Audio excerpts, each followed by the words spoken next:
Hello, welcome. This is Sri Ganesh IS. Subscribe my channel to get more updated and more informed. So in this season we are going to cover the दृष्टि IS का current affair और date है आपका 27 जुलाई 2021. तो इसमें अभी recently एक parliament में very recently a bill came this which name is immigration bill 2021. तो recently the ministry of external affairs invited public inputs to the Immigration Bill 2021. The bill presents a long overdue opportunity to reform recruitment process for nationals seeking employment abroad. So this is all about the recruitment process. What should be the process of recruitment and for nationals seeking employment abroad and those who are seeking employment for the abroad means for the different countries. Especially Indians are especially reach to the Gulf countries for the employment. So and also the many countries like Europe and the US and many other countries. So in this bill, what are the key points we are going to discuss? So key features of the bill intends to replace the Immigration Act of 1983. So last bill was 1983. So this is also the going to replace the Immigration Act of 1983. The bill envisages comprehensive immigration management institutes regulatory mechanism governing overseas employment of Indian nationals and establishes a framework for protection and promotion of welfare of immigrants. So the bill envisages comprehensive immigration management. The bill also proposes a three-tier institutional framework. So here is three-tier institutional framework. It launches a new immigration policy division in MEA, means Ministry of External Affairs. So a new immigration policy division is also open. Will be referred as the Central Immigration Management Authority. So this is referred as Central Immigration Management Authority.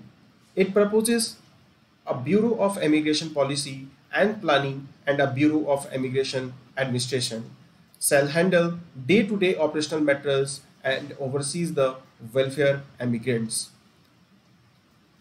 So it proposes Bureau of Immigration Policy and Planning.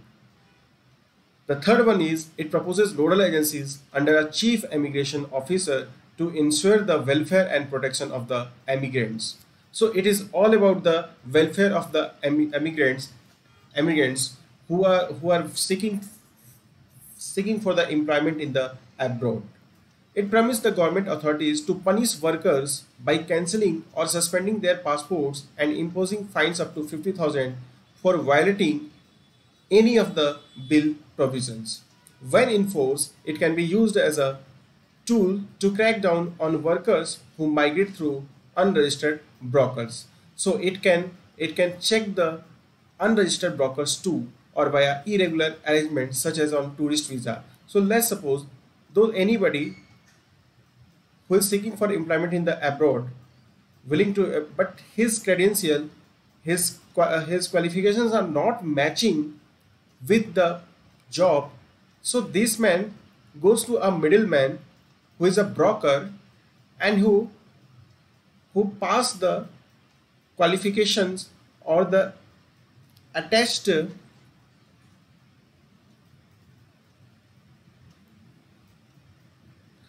yes. So the broker, what will he do? He simply does that he will crack down some of the principles and some of the rules and violate the rules and regulation and send the worker through the other means such as the business visa or from the any kind of other way. So the proposed legislation will also maintain registration of human. Yes, the proposed legislation will also maintain registration of human resources agencies, validity and renewal and cancellation of a certificate. Besides, authority will imply to have a certain powers in the civil code. So there will also the some power of in the civil code. Need for the bill. Labor migration is governed by the Immigration Act 1983, which sets up the mechanism for hiring through government certified recruited agents, individuals or public or private agencies. It outlines obligation for agents to conduct due diligence of prospective employers set up as a capped service fee and establish a government review of work travel and employment documents known as immigration clearances. So if you are going to visiting in the any offices, you should have the immigration clearance. The Immigration Act 1983 enacted in the specific context of large-scale immigration to the Gulf countries falls short in addressing the wide geo-economic, geopolitical and geostrategic impact that immigration has today. For years, independent investigations into migrant worker conditions have underlined serious exploitative practices which include large recruitment charges, contract substitution, deceptions, retention of passports, non-payment or underpayment of wages, poor living conditions, discrimination and other forms of ill treatment. These are the some serious exploitative practices which the migrant workers are facing. For instance, in recent months, media reports have highlighted how the majority of the migrant workers' deaths in the Arab Gulf states or West Asia are attributed to heart attacks and respiratory failures whose causes are unexplained and poorly understood. So it means कि the mainly the workers, the low wage workers, or you can say the very unaware workers who are go for a very living wages in the Gulf countries are highly exploited. Even they have no given, they have no provided, they have not provided with any bed facility in the hospitals. So associated issues lacks a human rights framework. There are some associated issues like lacks a human right framework. The bill is criticized if there are some certain issue in the bill. So this is the criticism of the bill. So this bill says, the criticism of this bill says कि lacks a human rights framework. The bill is criticized to be lacking a human rights framework and aimed at securing the rights of migrants and their families. For example, the penal provisions under the law criminalizes the choices migrant workers make either because they are unaware of the law, under the influence of the recruiters, or simply desperate to find a decent job. Further, migrants in an irregular situation who fear that they could be fined or have their passports revoked are also less likely to make complaints or pursue remedies or for abuses faced, not in sync with international standards. So this bill has also criticized for the not in sync with the international standards. The bill permits manpower agencies to charge workers. Here the manpower agency to charge workers services fees and even allows agents to set their own limits. However, ILO's general principles recognizes that it is the employees, not workers.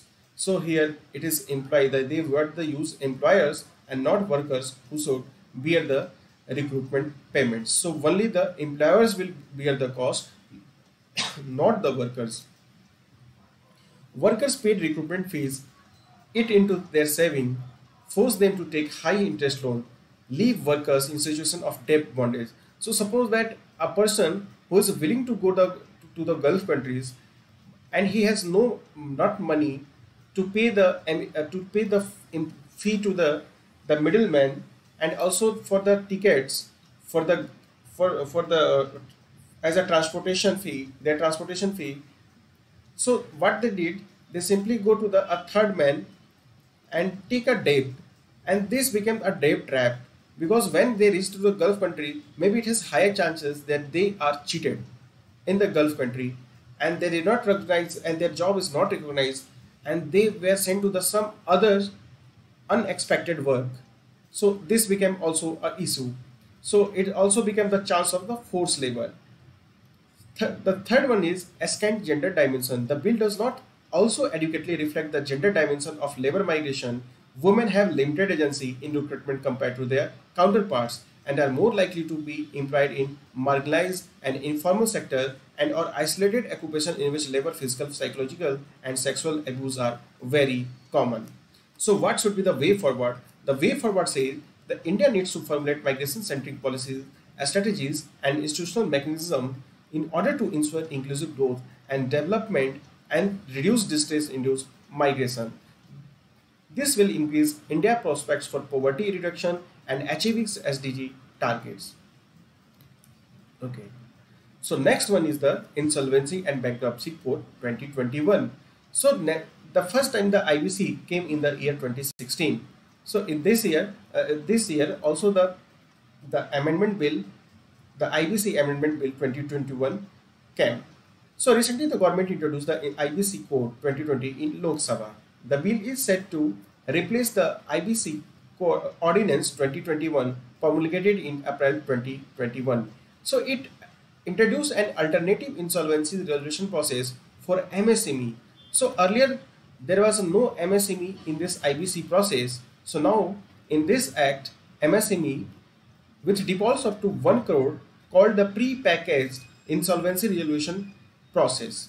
So those MSME whose defaults are of the amount of 1 crore called the pre-packaged insolvency resolution process, and they became also the part of the IBC code. So it has the many advantages as well as some challenges. So in March 2021, a subcommittee of ILC, Insolvency Law Committee, recommended a pre-pack framework with the basic structure of the Insolvency and Bankruptcy Code 2016. So in the March 21, a subcommittee. So subcommittee to recommend what should be the new pre-pack framework. So so there are some what is the Insolvency and Bankruptcy Code. So it is a reform enacted in 2016. It amalgamates various laws relating to the insolvency resolution of business firms. It lays clear and faster insolvency proceedings to help the creditors, such as banks recover dues, prevent bad loans, a key drag on the economy. So let's suppose any company A have taken loan from the SBI, and if the A company is failed to pay back the loan, then SBI will go for a insolvency process and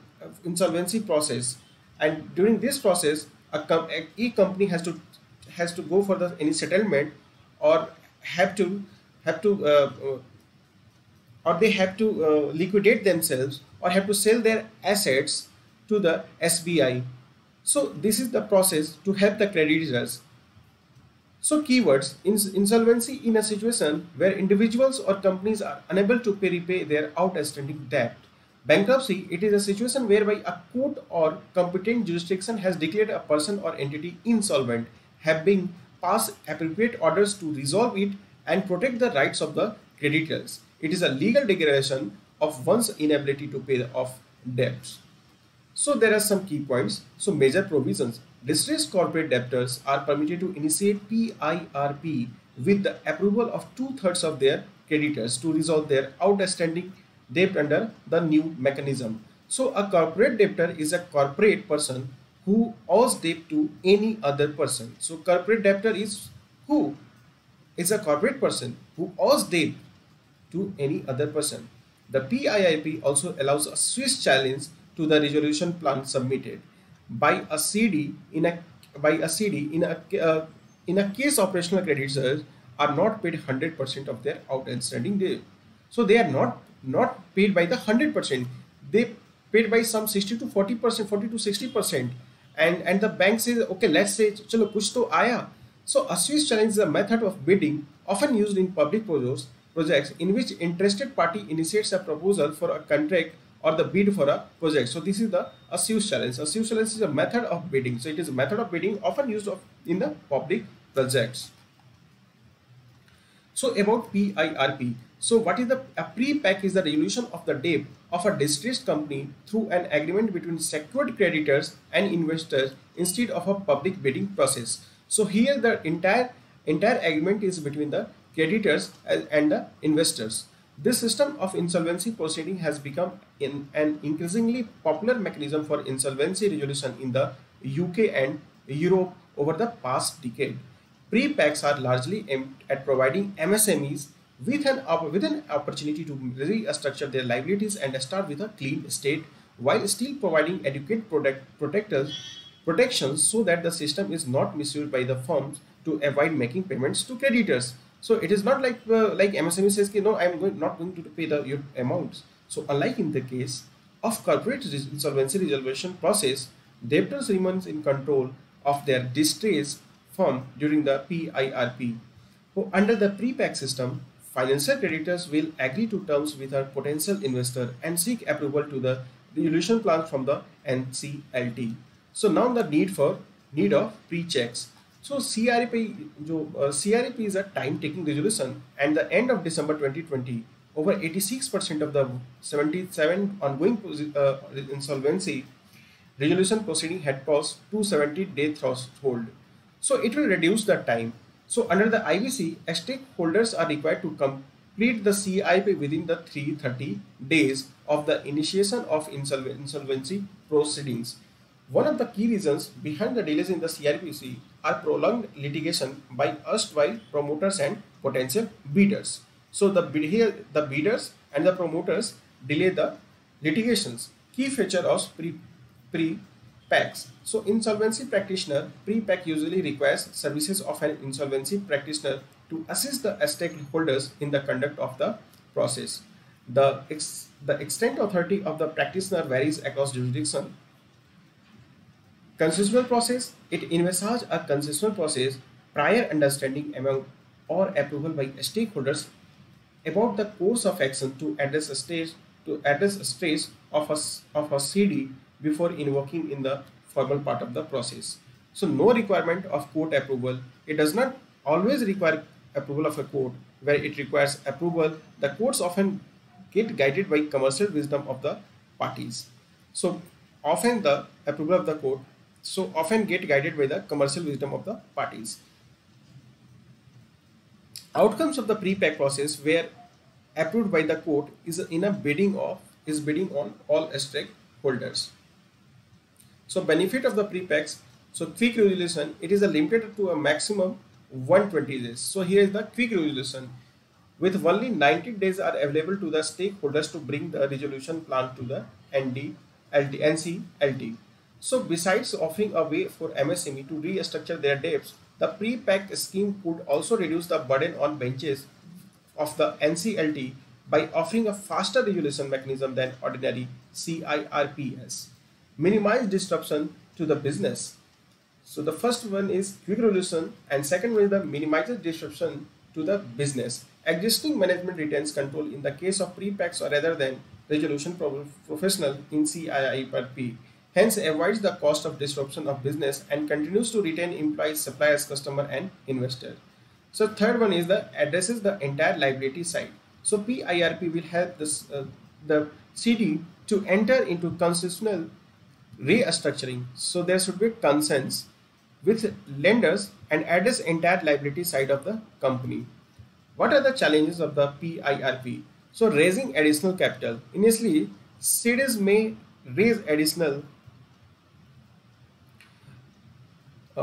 not raise additional capital or debt from investor or banks because of the risk involved in recovering the money being. So there is also risk involved in recovering the money being provided by these investor and lenders. So initially CDs may not raise additional capital or debt from investor or banks.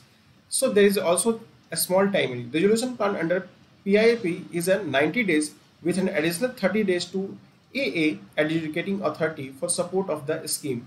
It is challenging for the COC Committee of Creditors members to decide on the base resolution plan with this short period without any broad parameters on which the resolution plan be approved. So what should be the way forward?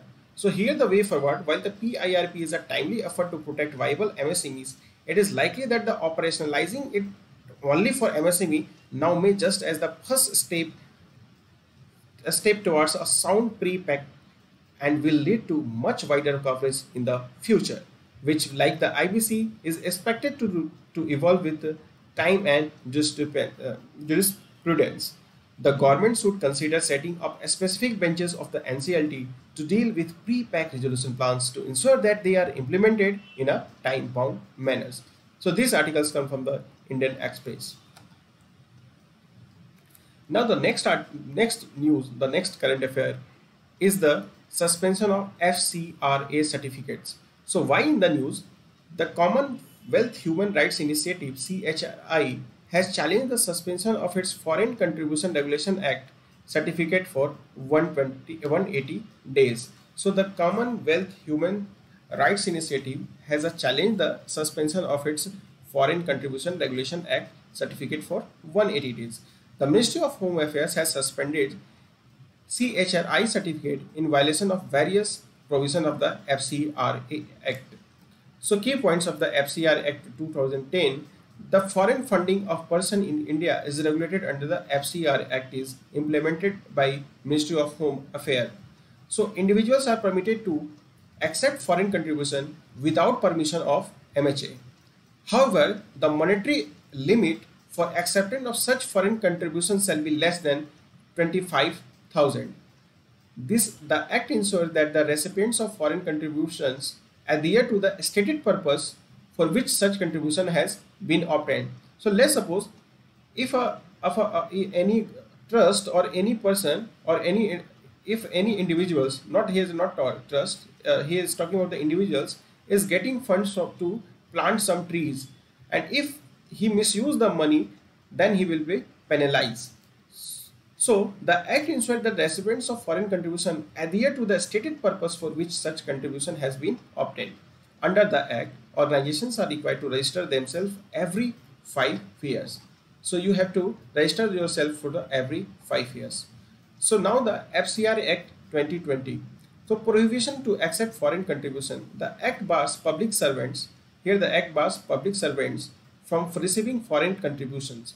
Public servants includes any person who is in service or paid by the government or remunerated by the government for the performance of any public duty. So transfer of foreign contribution. The Act prohibits the transfer of foreign contribution to any other person not registered to accept foreign contribution. So those who are not registered cannot accept the foreign contribution. Aadhaar for registration. The Act makes Aadhaar number mandatory. So here Aadhaar will become the mandatory for all office bearers, directors or key functionaries of a person receiving foreign contribution as an identification document. FCRA accounts. The Act states that foreign contribution must be received only in account designated by the bank as FCRA account. So you have the FCRA account type. Such branches of the SBI, New Delhi. So you cannot receive your money or you cannot take your money from the any other branch. You must have to have an account, FCRA account. Reduction in the use of foreign contribution for administrative purposes. The Act proposes that not more than 20% of the total foreign funds received could be defrayed for administrative expenses. So you have to only expend at the limit 20%. So you can only spend 20% of the money for the administrative purposes. Surrender of certificate. The Act allows the central government to permit a person to surrender their registration certificate.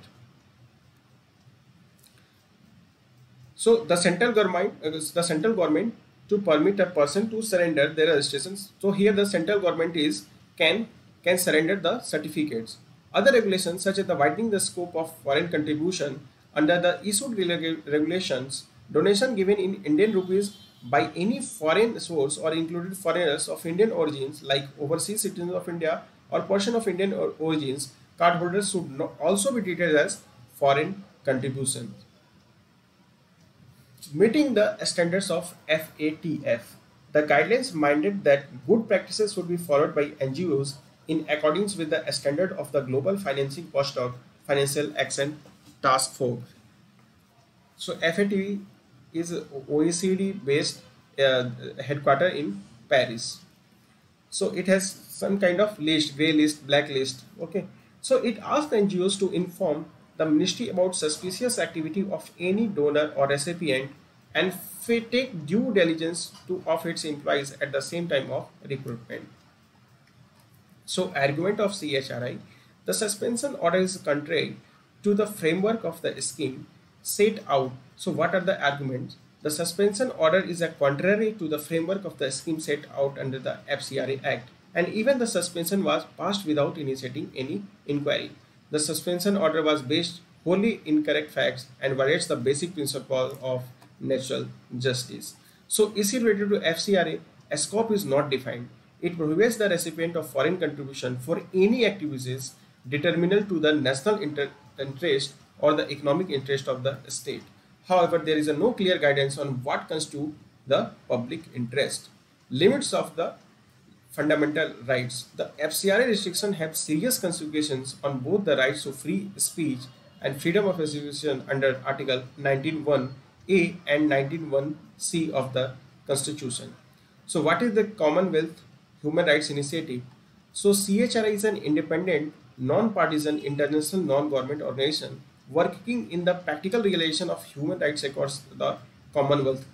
Commonwealth. So what is the Commonwealth? Commonwealth is actually those countries who are colony of the Britain. So the Commonwealth, there is one of the oldest political association of the states. Its roots go back to the British Empire when some countries were ruled directly or indirectly by Britain. Some of these countries became self-governing while retaining Britain's monarch as head of state. They formed the British Commonwealth of Nations. In 1949, the Commonwealth came to being. Since then, independent countries from Africa, Americas, Asia, Europe, and Pacific have joined the Commonwealth. Membership. So, Commonwealth is a voluntary association of 54 independent and equal sovereign states. So, there are total the 54 number. Membership is based on free and equal voluntary cooperation. Rwanda and Mozambique have no historical ties to the British Empire. So this is also an exception. So Rwanda and Mozambique is the part of the Commonwealth. So what is the way forward? Excess regulation on foreign contribution may affect working on of the NGOs which are helpful in implementing government's scheme at the grassroots. They fill the gaps where the government fails to do their jobs. So NGOs reach there where government cannot reach. So it can be said that excess regulation on foreign contribution may affect working of the NGOs. The regulation should not hamper sharing of resources across national boundaries. So if you put the limit on the Commonwealth human rights, it means you are actually hampering the sharing of resources. So it is essential to the functioning the global community and should not be discouraged unless there is a reason to believe in the funds are being used to aid illegal activities. Next one article is the tackling of the menace of black money. So black money is become the very major issue, and we are talking in the 2013 there was a revolution kind of thought for the black money. Said some stated government has told that if they come in the power, they will bring back the black money from the Swiss bank. So what it happened, we don't know. So recently in the news, the Union Minister of State of Finance has stated in the Lok Sabha that the government's black money law has helped detect several instances where Indians have been found stashing undisclosed income overseas. So what are the black money? So there is no official definition of black money in economic theory, with several different terms such as parallel economy, black money, black incomes, unaccounted economy, illegal economy, and irregular economy all being used more or less synonymously. So the simplest definition of the black money could possibly be money that is hidden from the tax authorities. If somebody is not paying the tax to the authorities and hide their money, so they hide the money for the tax authority. It can come into two broad categories: illegal activity and legal but unreported activity. The money that is earned through illegal activity is obviously not reported to the tax authorities, as so is black. So let's suppose if we are doing some business, but you are not through the illegal means, like suppose you have opened the illegal wine shop. So, but you are not, you are actually earning from the black sources, not against the government. So, legal but unreported activity. The second category comprises income from legal activity that is not reported to the tax authority. So, in the illegal activity is also the sale of gaja or heroin or some narcotic products. So, next, what are the impacts? So it impacts the loss of revenue. Black money eats up a part of the tax and thus the government deficit increases. The government has to balance this deficit by increasing taxes, decreasing subsidies and increasing borrowings. So if the black monies black monies became high in the entire economy, so government will going to increase the tax and decrease in subsidy and increasing the borrowing. Borrowing leads to the further increase in the government's debt due to the interest burden. If the government is unable to balance the deficit, it has to decrease spending, which affects the entire development. So the second impact is the money circulation. So people generally like to keep black money in the form of gold, immovable property and other secret manners. Such money does not become the part of the main economy and therefore remains generally out of circulation. So money circulation will get decline. So higher inflation. The infusion of unaccounted black money in the economy leads to the higher inflation, which obviously hit the poor and the poor the most. It also increases the disparity between the rich and poor. So what are the government initiatives? So government has legislated some legislative framework. So this is the Fugitive Economic Offenders Act 2018, the Central Goods and Services Tax 2070, the Benami Transaction Prohibition Amendment Act 2016, the Black Money, Undisclosed Foreign Income and Assets and Imposition of Tax Act 2015, Prevention of Money Laundering Act 2002. So what are international cooperation for the black money? So there is a double taxation avoidance agreements. So India is proactively engaging with foreign governments with a view to facilitate and enhance the exchange of information under double tax avoidance agreements, tax information exchange, and as well as multilateral convention. So automatic exchange of information. So India has been a leading force in the efforts to forge a multilateral regime for proactive sharing of financial information known as automatic exchange of information, which will greatly assist the global efforts to combat tax evasion. The automatic exchange of information based on common reporting standard has commenced from the 2017, enabling India to receive financial accounts information of Indian residents in other country. So we have the automatic. Just let's suppose India has the automatic exchange of information with USA. So if anybody is generating money from the India and surpassing the US, or anybody is generating the money from the US and surpassing their money to India, so here the authorities share the information that this person X or Y has exchange of money.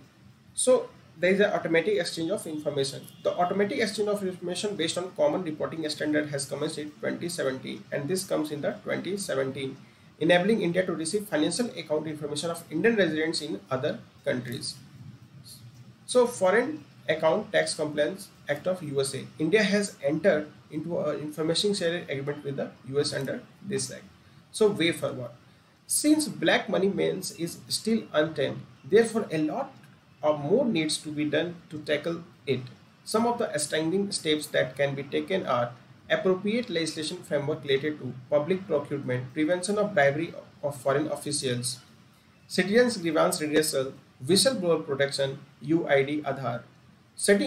The second one is setting up and strengthening institution dealing with illicit money, Directorate of Criminal Investigation, sale of exchange of information, income tax overseas units, strengthening foreign tax research and investigation division of the CBDT.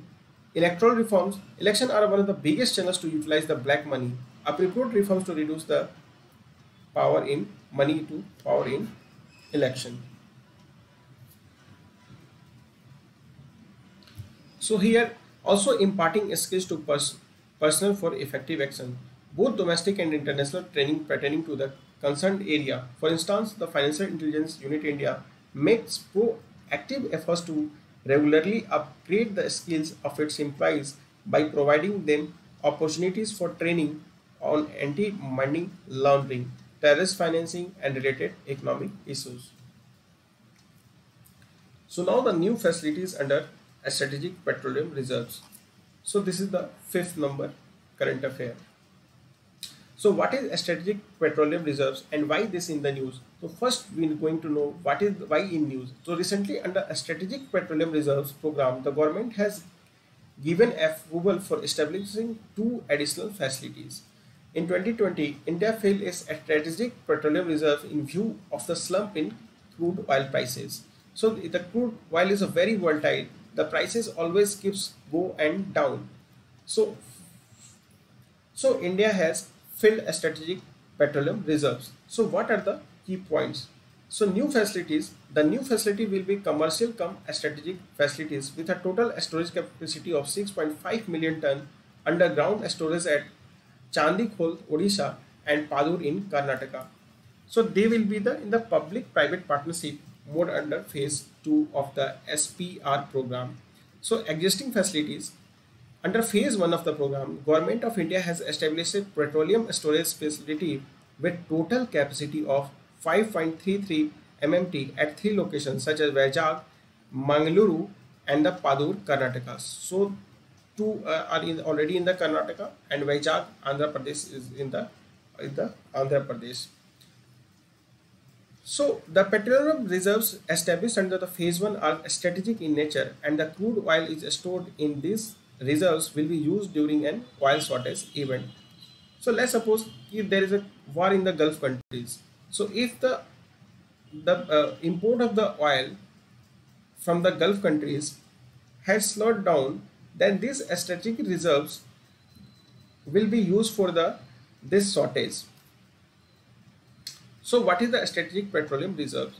So strategic petroleum reserves are huge stockpiles of crude oil to deal with any crude oil related crisis like the risk of supply disruption from natural disaster, war or other calamities.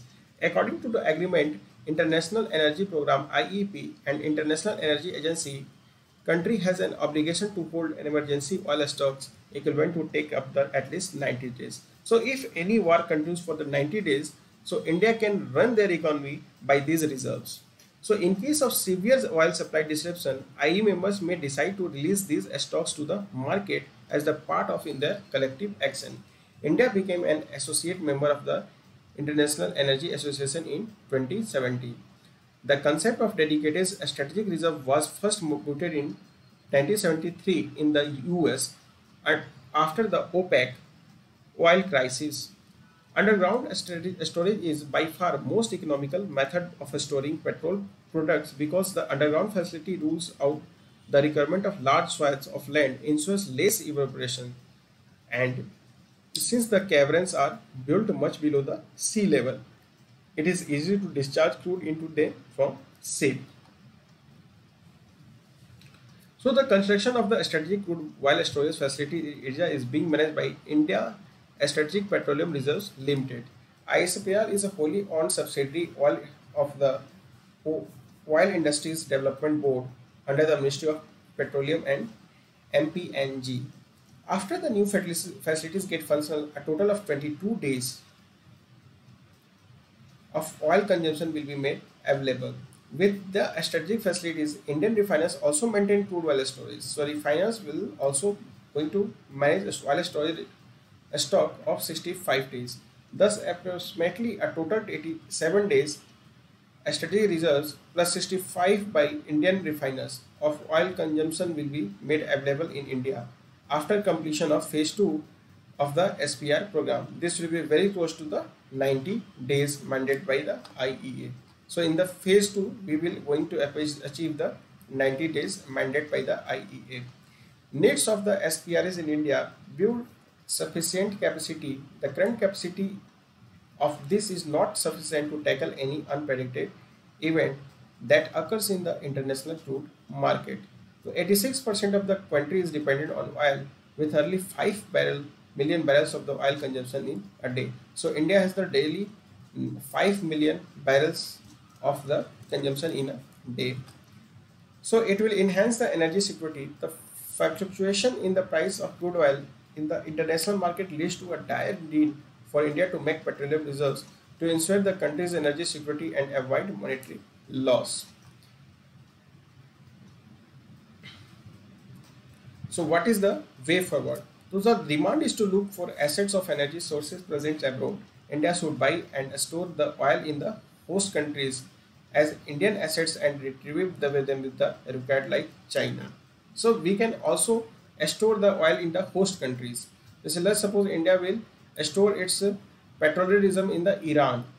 So, to reduce the cost, India should distribute its oil contracts in several countries so as to avoid the monopoly of any one region. So India should distribute its oil contracts in several countries too. So we have to also establish some also contracts with the other countries like Venezuela, like US, Russia, etc. So Russia is actually producing the natural gas. So the oil is the central source of energy. Soil is the central source of energy but is limited. Therefore, alternative sources need to be looked upon, such as the solar based, solar charged e-vehicles or the electric vehicles. So, India oil imported in the ships consisting of 90% of foreign ships. It is also an issue to be looked upon. So, India needs to acquire its own ships to transport oil. So, we have the lakh number of the ships. We are depending upon the foreign ships.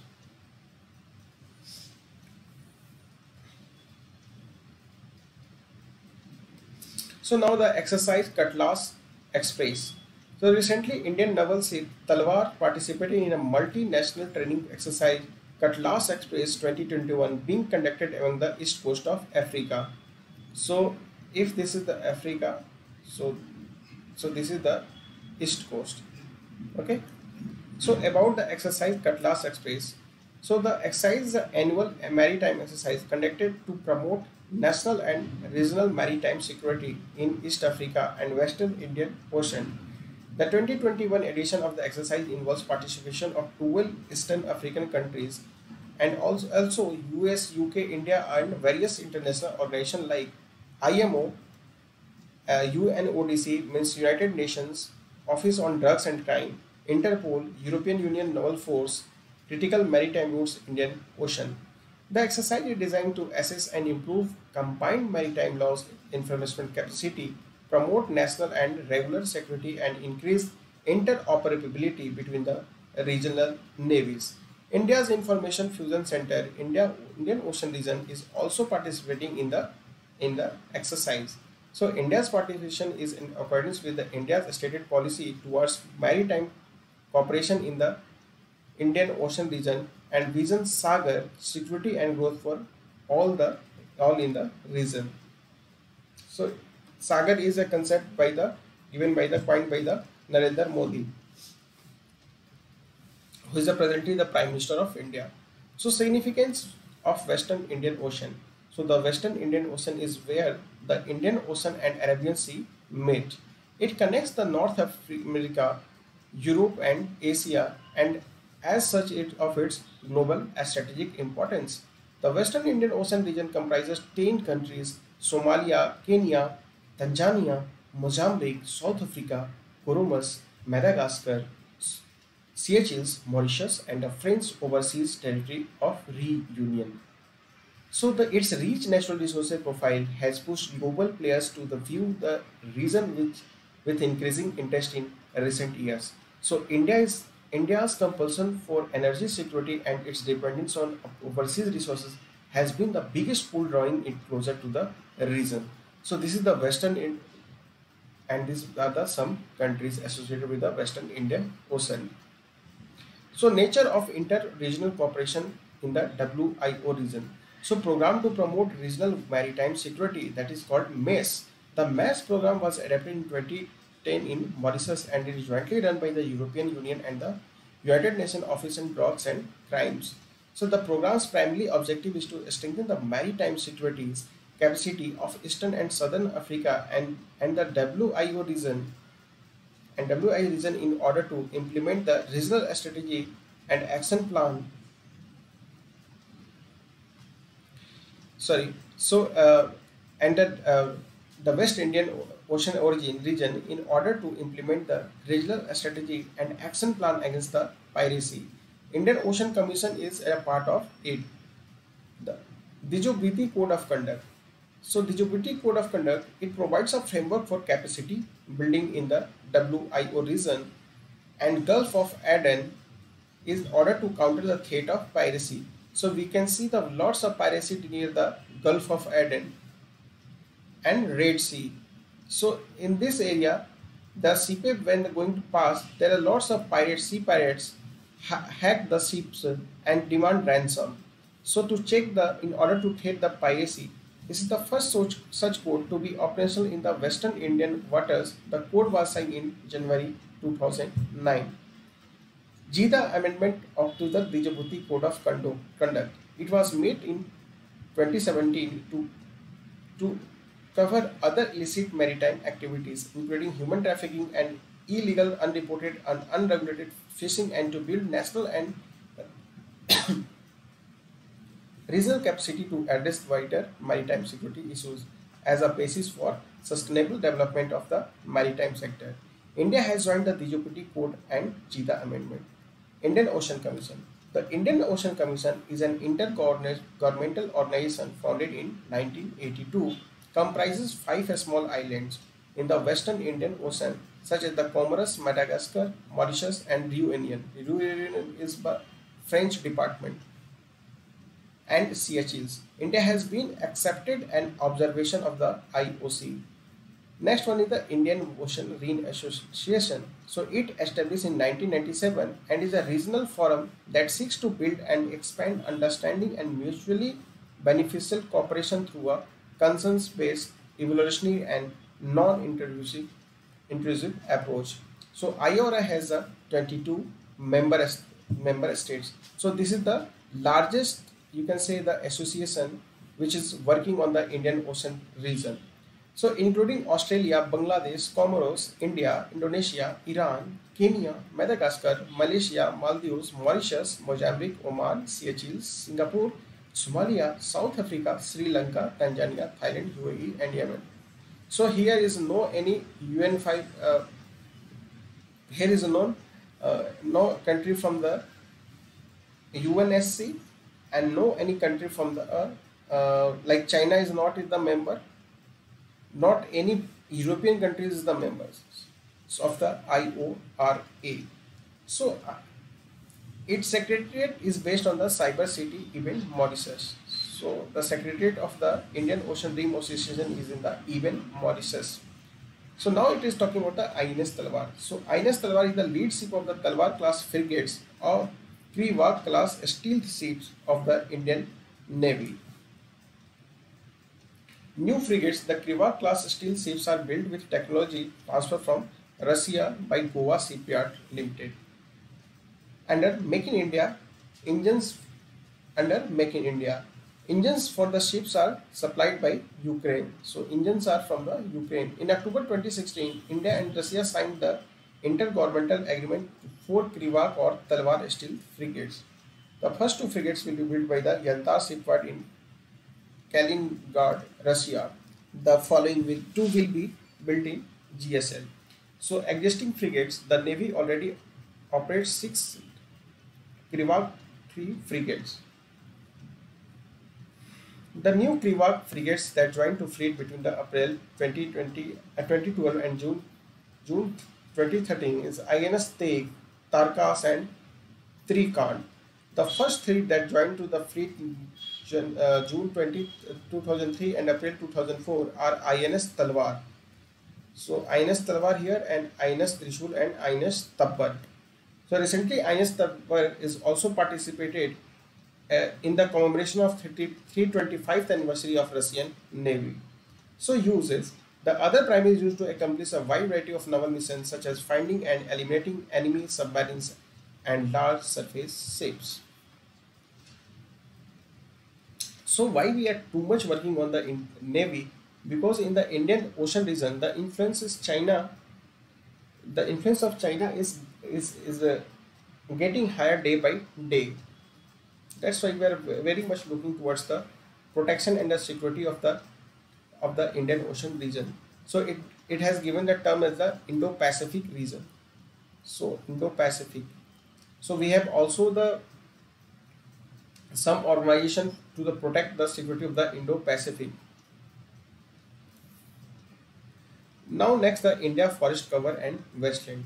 Recently, the Ministry of Environment and Forest and MOE FCC informed Rajya Sabha about the forest area in the country. The data provided as per the line of India State of Forest Report, that is the 16th biennial state of the India's Forest by Forest Survey of India, Dehradun, which is an organization under the MOEFC. So information about the wasteland in the country was also provided as per the Wasteland Atlas 2019.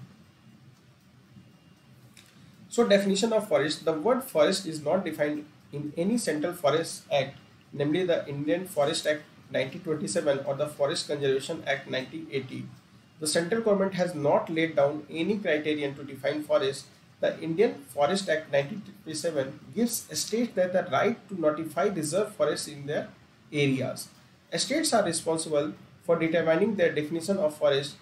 This prerogative stems from a Supreme Court order called the T.N. Gondwan Thiru, Thirupalad versus the Union of India judgment. If the judgment in the judgment of the Supreme Court interpreted that the word forest must be understood according to the dictionary meaning. So whatever the dictionary meaning, the the definition the definition of forest must be understood in the same meaning. The description covers all statutory recognized forests, whether designated as reserve, protected or otherwise. Total forest area. So the recorded forest area in the country is 7,67,409 square kilometer. However, the ministry has not so far not quantified the forest area that has been under dispute. So disputed are outside the figure. So category wise forest, reserve forest category, it is under the direct supervision of the government. No public entry allowed for the commercial purposes of cattle grazing.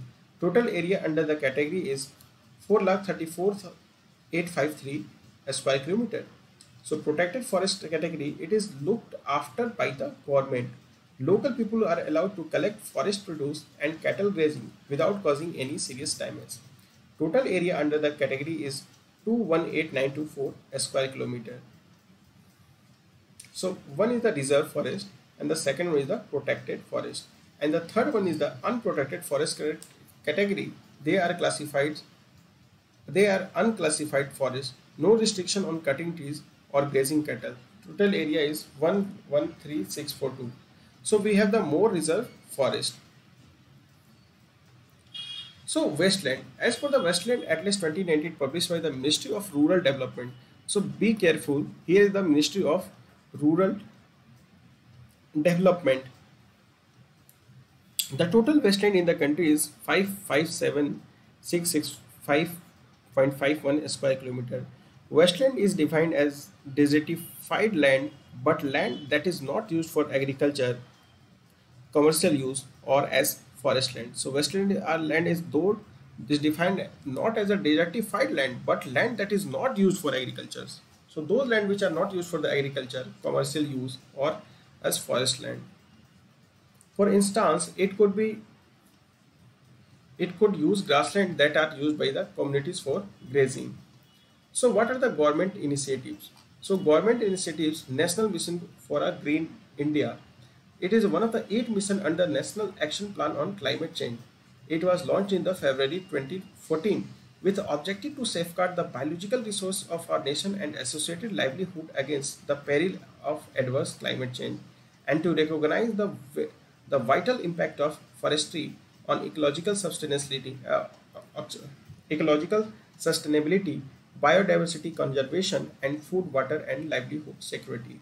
So, National Afforestation Program. It has been implemented since 2000 for the afforestation of degraded forest lands. It is being implemented by the MOEFCC. So, another one is the CAMPA.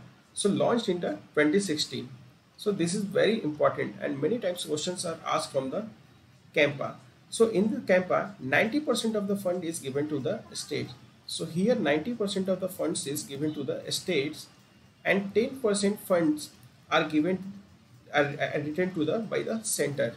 So the funds can be used in the treatment of catchment areas, assisted natural generation, forest management, wildlife protection, and management relocation of villages from protected areas, managing human wildlife conflicts, training and awareness generation, supply of wood-saving devices, and allied activities. National Action Program to combat desertification. So it was prepared in 2001. So remember this date 2001 to address issues of increasing desertification and to take appropriate action. It is implemented by the MOE Upsc. So what are the constitutional provisions for forests? So forests are included in concurrent list in the 7th schedule of the Constitution of India. The 42nd Amendment Act 1976, forest and protection of wild animals and birds were transferred from state to the concurrent list. So earlier the state has the only power. So now the Article 51 AG of the Constitution state that it is shall be the fundamental duty of every citizen to protect and improve the natural environmental including forest and wildlife. So here also Article 48A in the DPSP mandates that the state shall endeavor to protect and improve the environment and to safeguard the forest and wildlife of the country. So what are some legislation? So India's forests are currently governed by the National Forest Policy 1988. So 1988, which has environmental balance and livelihood at its center. The Scheduled Tribes and Other Traditional Forest Dwellers Recognition of Forest Right Act 2006 recognize the rights of the forest dwelling tribal communities and other traditional forest dwellers to forest resources on which these communities were dependent in a variety of needs including livelihood, habitation and other socio-economic cultural needs. So these are the some features.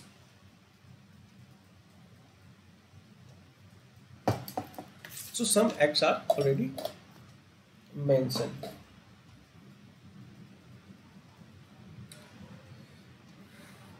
Now the next news, which next topic which is in the news, that is the monkeypox. So monkeypox recently in the news. So recently the US started surveillance on people traveling from Nigeria who may have had contact with the individuals infected with the monkeypox. So there are some key points. So monkeypox is actually a viral zoonotic disease. It means it is spread by the animal. So transmission from animals means the zoonotic. So where is the keyword is the zoo where the animals. Okay. So to humans and is identified as a pox-like disease among monkeys, hence it is not named as monkeypox. It is endemic to Nigeria, so its origin is in the Nigeria. It is caused by the monkeypox virus, a member of the orthopox virus genus in the family Poxviridae. So this is the not much more important. The important is that it is from the Nigeria and it is a viral genetic disease. The natural host of the virus remains undefined, but the disease has been reported in many animals. Animals known to be the source of monkeypox virus include monkeys and apes and a variety of rodents like rats, mice, squirrels and primary ducks and rabbits. So these are the sources. So animals which are source of the monkeypox. So next the outbreaks. It was first reported in 1958 in monkeys of the Democratic Republic of Congo and in humans in 1970 and also in the DRC. So Congo. So Congo in the Congo River.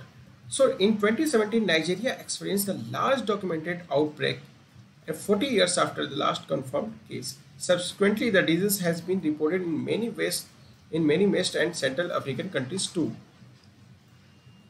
So what are the symptoms? So infected people break out a rash that looks not like a chicken pox, but the fever, malaise and headache from monkeypox are usually more severe than in the chicken pox infection. So there is the high fever and a headache. Even one can be confused with the COVID. In the early stage of the disease, monkeypox can be distinguished from the smallpox because the lymph gland gets enlarged.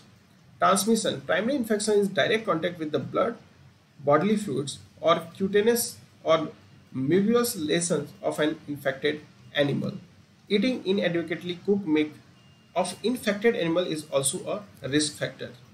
So, so if you consume the meat of the any infected animal, it is higher chance that you will get infected by the monkey pox. Human to human transmission can result from the close contact with infected respiratory tract secretion, skin lesions of the infected person or objects recently contaminated by patient fluids or lesion materials. Transmission can also occur by inoculation or by the placenta.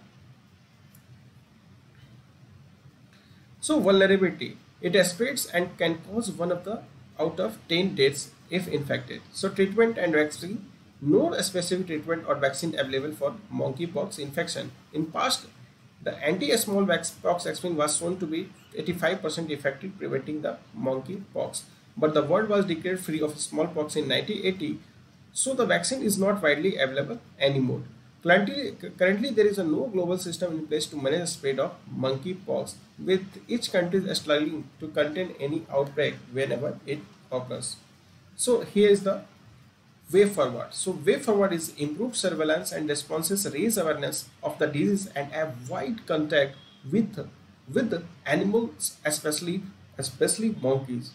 Any animals that might have come into contact with an infected animal should be quarantined, handled with standard precautions or SOPs, or preserved for monkeypox symptoms for 30 days.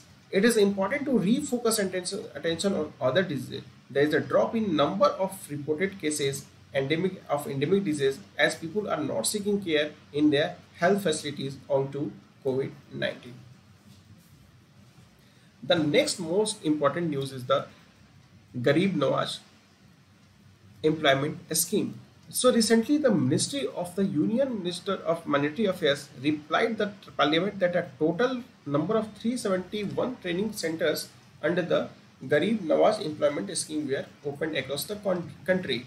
So what is the Garib Nawaz employment scheme? So it was launched by the Ministry of Monetary Affairs in 2017. Maulana Azad Education Foundation, an autonomous body under the aegis of the Ministry of Monetary Affairs, implements the scheme. The main aim of this scheme is to provide short-term job-oriented skill development courses to minorities youth. So it is a job-oriented skill development courses to minority youth in order to enable them for skill-based employment. This scheme is implemented as common norms of the MS Ministry of Development and Entrepreneurship through the impaneled program implementation agencies. The PAIA is mandated to place minimum 70% trainees out of total trainees. So program implementing agencies, the monthly stipend for maximum of 3 months and post placement support for the maximum of 2 months after getting employment are also being paid to the beneficiary directly to their account. So there is also given the stipend for maximum of 3 months and post placement support for maximum of 2 months.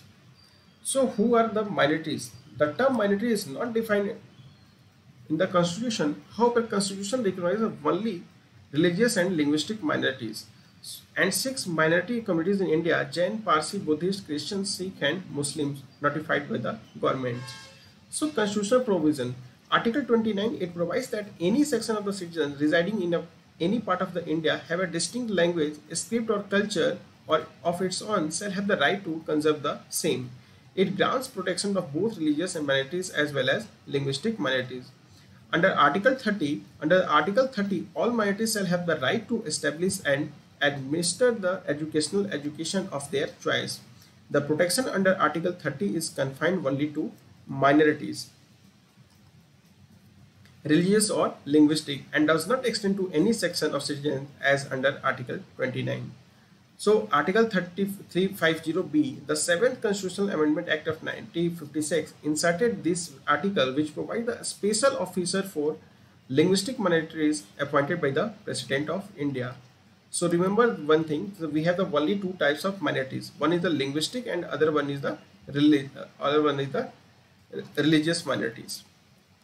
So not only the linguistic but also both the linguistic and the religious minorities. So there is also legal provision provided for the for the minorities. So National Commission of Minorities Act 1992, National Commission for Minority Education Institution Act 2000, okay, I will check and later put it. So other schemes for minorities communities like Prime Minister's 15-point program, Pradhan Mantri Jan Vikas Karyakram, Sikho और कमाओ उस्ताद गरीब नवाज कौशल विकास scheme, नई मंजिल, Nai Roshni, Begum Hazrat Mahal Girls Scholarships. So for Nai Roshni is for the minority women, Nai Manjil for the to formal skilling of school who drop out from the schools. So next one is the Kargil Vijay Divas. So 22nd anniversary of the Kargil Vijay Divas was observed on the 26th July of 2021. The day is dedicated to the martyred soldiers of the Kargil War. So what are the key points? So in the Indo-Pak War of the 1971, there had been many military conflicts. Both the countries conducted nuclear tests in 1998, which further escalated tension, and finally the Kargil War in the 1999. So Kargil War, also known as the Kargil conflict, was fought between the May-July of the 1999 in the Kargil. Now Kargil is now a district of the Ladakh. So earlier it was the district of J&K along the line of control, in which India got the victory. So Operation Vijay. In the year 1999, India and Pakistan signed the Lahore Agreement to mutually resolve the Kashmir issue in a peaceful manner. So Lahore Agreement is to resolve the Kashmir issue in a peaceful manner. However, the Pakistani troops began infiltrating toward the Indian side of the LOC under the Operation Badr, hoping to cut off the Indian troops in the Siachen. Indian Army responded by launching Operation Vijay. On 3rd May 1999, Pakistan started this war when it had infiltrated into the high altitudes in the Rocky Mountains regions of Kargil with around 5,000 soldiers and captured it. When the Indian government got the information about it, Operation Vijay was launched by the Indian Army to throw back the intruders who had treacherously occupied the Indian territory. So in this war, Pakistan got defeated again. So Pakistan has been repeatedly defeated by the India from the all corners. And now Pakistan is also supporting the Taliban.